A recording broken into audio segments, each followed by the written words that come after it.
Hello again. Ahora vamos a ver dos sonidos diferentes del inglés. Primero el sonido U, as in moon, y el sonido as in sugar.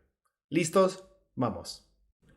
Primero el sonido U, as in moon. Es como la U en español. U.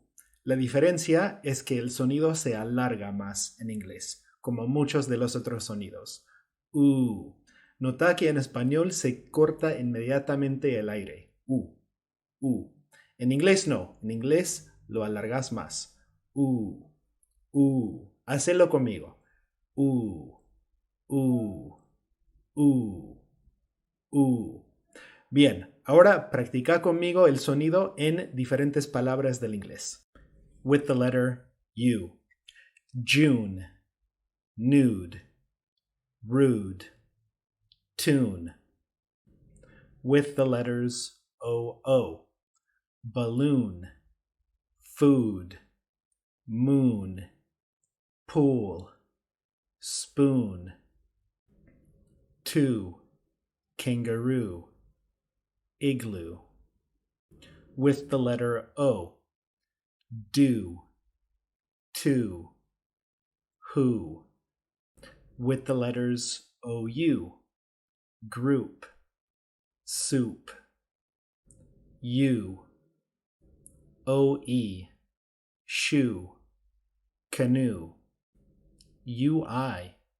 Bruise, cruise. Fruit, recruit. Suit. With OUGH. Through. With EW. Stewart, lewd. Blue, drew. New, stew. With EU. Neutral, neurology. Leukemia. Ahora el sonido como en la palabra sugar. Intenta hacer este sonido conmigo. Es un sonido que no existe en español y es muy corto. Uh.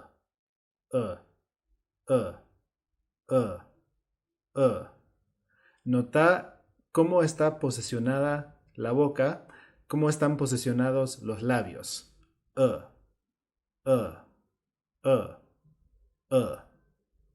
Practícalo vos. Bien, ahora vamos a ver palabras con este sonido y practicar más. With the letter U.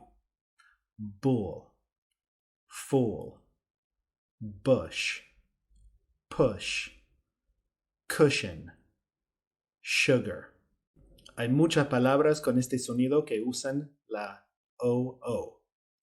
Book, cook, look, hood, wood, foot, cookie, rookie. With OU. Could, should, would. Y pocas veces con una O. With O. Woman, woof. Ya está.